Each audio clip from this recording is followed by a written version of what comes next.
बांके बिहारी मंदिर का खुला तहखाना।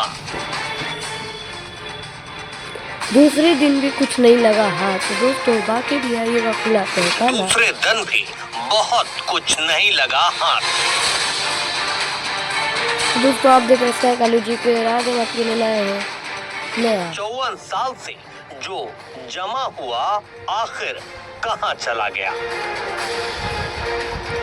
आपके लिए लाए हैं नया वीडियो, जहाँ पर तहखाना खुलने पर कुछ भी ज्यादा नहीं लगा हाथ। 75 सालों बाद खोला गया, लेकिन आगे देखते हैं वीडियो में क्या है। क्योंकि अगर वीडियो अच्छी लगे तो हमारे चैनल को लाइक और सोने की सब्सक्राइब और प्यारा सा चांदी की छड़ियां और थैंक यू। कुछ तांबे के सिक्के मिले हैं, जिनमें से सोने की छड़ी पर गुलाल लगा हुआ था। बड़ी खुशी की बात है, एक सोने की छड़ी मिली है चमचमाती हुई, जो करीब 4-4.5 फुट की होगी और अच्छी छड़ी है। और 3 उसमें चांदी की छड़ी है। जो तुजूड़ी खुली हैं उनमें एक में 2 सिक्के मिले हैं तांबे के और एक में 3-4 नग मिले हैं, तो साधारण नग लग रहे हैं मेरे को। बंसी नहीं भैया, बंसी नहीं, छड़ी, ओनली छड़ी, जो होली में हमारे ठाकुर जी प्रयोग करते होंगे। तिजोरी में मिली है या फिर तहखाने के अंदर? नहीं, एक बॉक्स था उसके अंदर मिली।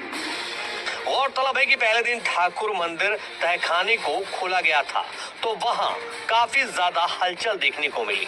एक तरफ जहां गोस्वामी समाज ने इसका विरोध किया, तो दूसरी तरफ तहखाना में कमेटी को और जांच टीम को कुछ भी हाथ नहीं लगा था।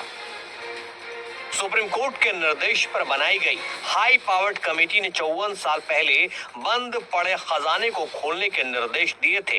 इसके बाद खजाने को खोलने के लिए एक विशेष समिति का गठन किया गया था। समिति के निर्देशन में शनिवार को ये कार्यवाही शुरू हुई, जो लगभग 4 घंटे तक चली थी। पहले दिन जब तहखाना खोला गया तो उसमें कुछ बर्तन, लकड़ी का सिंहासन और बक्से मिले, जिनमें कुछ बर्तन भक्तों के थे। समय कम रहने के चलते ठाकुर बांके बिहारी मंदिर के तहखाने को बंद कर दिया गया था। उसकी जांच की प्रक्रिया आगे के लिए बढ़ा दी गई थी, लेकिन देर रात को हुए आदेश के बाद 19 अक्टूबर यानी रविवार को एक बार फिर तहखाना खोला गया।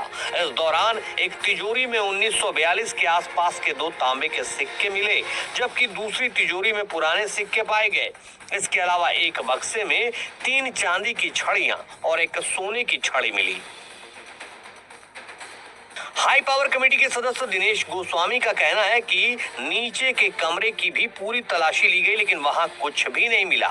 अब खजाने का कमरा पूरी तरह से खाली हो चुका है। सभी वस्तुओं की फोटोग्राफिक डॉक्यूमेंटेशन और इन्वेंट्री लिस्ट तैयार कर दी गई है, लेकिन दिनेश गोस्वामी ने सवाल उठाए हैं कि आखिर सारी चीजें कहां गई। गोस्वामी ने इस मामले में उच्च स्तरीय जांच की भी मांग की है। गर्भ रह के नीचे अभी मेरे को सस्पेंस है। जो कल देखा था ना, तो वहाँ गैलरी में आगे जाके 4x4 का या 4x5 का 6 का जो भी है ना, वो कक्ष था, उसके आगे कुछ नहीं था। बताइए, बड़े बुजुर्ग बता रहे हैं कि जो आज हम दरवाजा खोले जा रहे हैं, वहाँ पर एक दाढ़ी वाला बुजुर्ग नाम नहीं है। वो भैया होली का बुजुर्ग है, वो हमारा बुजुर्ग नहीं है, समझे कि नहीं? देखिए, कितवन की याद तो बहुत सारी ये थी, ये था कि इसमें ये है, वो है, वो है। और मुझे तो भाई मेरी जो नॉलेज में था कि गर्भगृह के नीचे पूरा ही वो है पोषक खाना। और जो कल मैं गया ना, तो वो देखा कि वो नहीं था। बड़ा सवाल ये है कि जब कोर्ट की सील लगी हुई है आज, तो फिर क्या बीच में ताले को खोला गया? ये लोग देखिए क्या हुआ मैं नहीं कह सकता हूँ। जैसे आप सोशल मीडिया पर मुझे देख रहे हैं, अखबारों में मेरी मांग देख रहे हैं, मैं कह रहा हूँ जांच होनी चाहिए। हो सकता है चोर मैं ही हूँ, और लोग कहते ही हैं पुलोद्रोही ही कुछ कर सकता है।